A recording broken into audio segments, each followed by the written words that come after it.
안녕하세요. 오늘은 자식에게 서운함을 느낄 때 어떻게 해결해야 하는지에 대해 나눠보는 시간을 갖고자 합니다. 여러분은 혹시 이런 생각 해보신 적 있으신가요? 내가 너를 어떻게 키웠는데, 나는 자식 생각뿐인데 자식은 내 마음을 몰라주는구나. 전화 한 통이 그렇게 어려운가? 자식에게 서운한 마음. 말로 꺼내면 괜히 내가 속 좁은 사람 같고 참자니 가슴 한쪽이 답답해집니다. 오늘은 자식에게 서운할 때 내 마음을 어떻게 다스리면 좋을지 함께 이야기 나눠보겠습니다. 첫 번째, 서운한 마음은 당연합니다.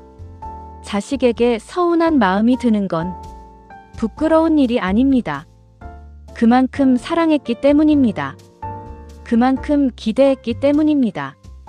그만큼 내 인생의 많은 시간을 자식에게 쏟았기 때문입니다. 밥 한 숟가락이라도 더 먹이려고 했고, 아픈 날 밤새 옆을 지켰고, 내 옷은 안 사입어도 자식 옷은 사입혔습니다.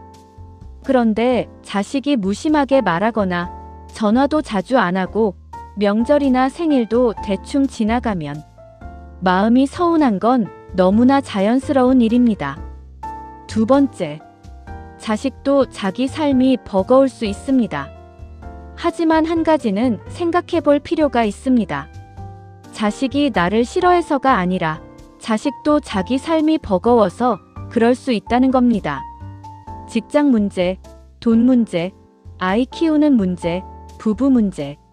겉으로는 멀쩡해 보여도 자식도 하루하루 버티고 있을 수 있습니다. 물론 그렇다고 부모에게 무심해도 된다는 뜻은 아닙니다. 다만 나를 무시하는구나 라고만 생각하면 내 마음이 더 아파집니다.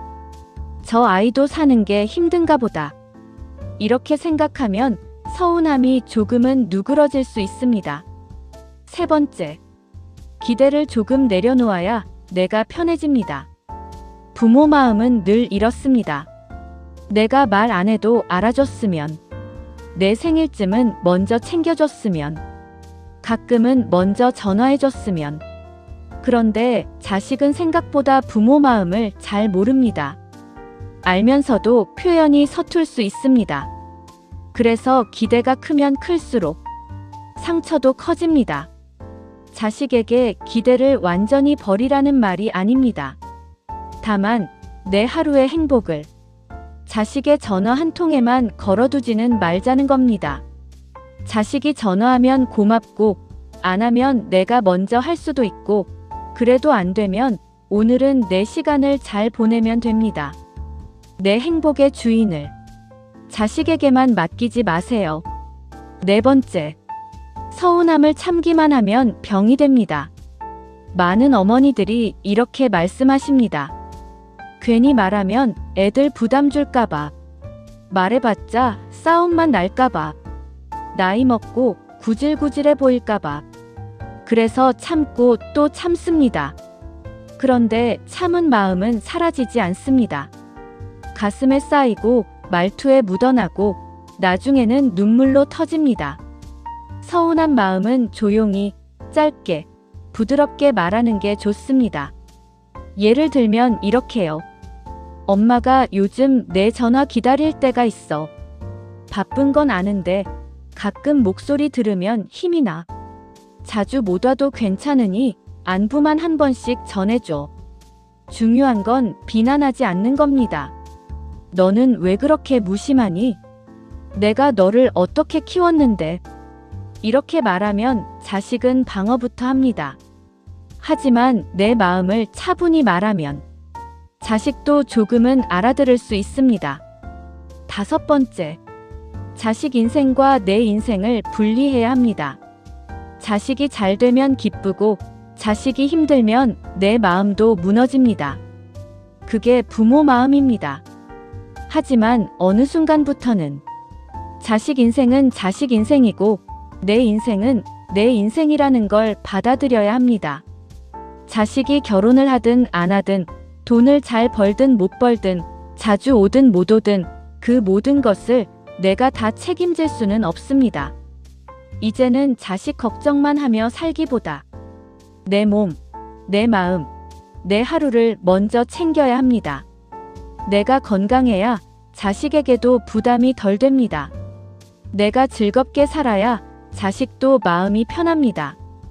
6번째, 자식에게 서운할 때 해보면 좋은 것들. 첫 번째, 바로 전화하지 말고 마음을 적어보세요. 화난 상태에서 전화하면 하고 싶지 않은 말까지 나올 수 있습니다. 종이에 이렇게 적어보세요.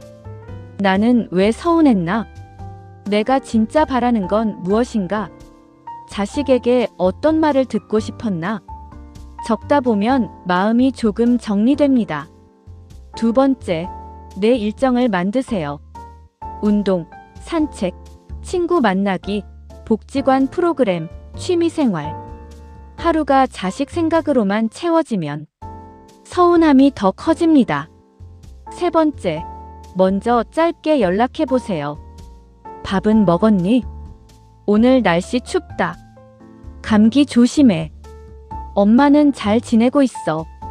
부담 주지 않는 짧은 연락은 관계를 부드럽게 이어줍니다. 네 번째, 자식 말고도 마음 나눌 사람을 만드세요. 친구, 이웃, 모임, 종교, 복지관, 상담 전화. 마음을 나눌 곳이 하나라도 있으면 자식에게만 기대는 마음이 줄어듭니다. 7번째, 그래도 너무 서운하다면, 그래도 마음이 너무 아플 때가 있습니다. 생일도 있고, 명절에도 연락이 없고, 아프다고 말해도 무심할 때. 그럴 때는 이렇게 생각해 보세요. 내가 부족해서가 아니다. 내 사랑이 헛된 것은 아니다. 자식이 몰라준다고 내 인생이 가치 없는 것은 아니다. 부모의 사랑은 계산서처럼 돌려받는 것이 아닐지도 모릅니다. 하지만 그렇다고 해서 부모가 늘 참고만 살아야 한다는 뜻도 아닙니다. 나는 사랑받을 자격이 있는 사람입니다. 나는 존중받아야 할 사람입니다. 나는 자식의 엄마이기 전에 한 사람의 인생을 살아온 귀한 사람입니다. 자식에게 서운한 마음이 드는 날에는 스스로를 너무 탓하지 마세요. 그 마음은 사랑이 남긴 흔적입니다. 다만 그 서운함이 내 하루 전체를 망치게 두지는 마세요. 자식은 자식의 삶을 살고 나는 나의 삶을 살아야 합니다. 오늘 하루 자식 걱정보다 내 마음을 먼저 안아주세요. 여러분은 충분히 애쓰셨고 충분히 사랑하셨고 이제는 조금 더 편안해지셔도 됩니다. 오늘 이야기가 마음에 닿으셨다면 댓글로 여러분의 마음도 남겨주세요. 나는 이런 순간에 자식에게 서운했다. 그래도 이런 말 한마디에 위로받았다. 함께 나누면 누군가에게는 큰 위로가 될 수 있습니다. 오늘 이야기는 여기서 마무리하겠습니다. 구독과 좋아요는 채널 운영에 큰 힘이 됩니다. 감사합니다.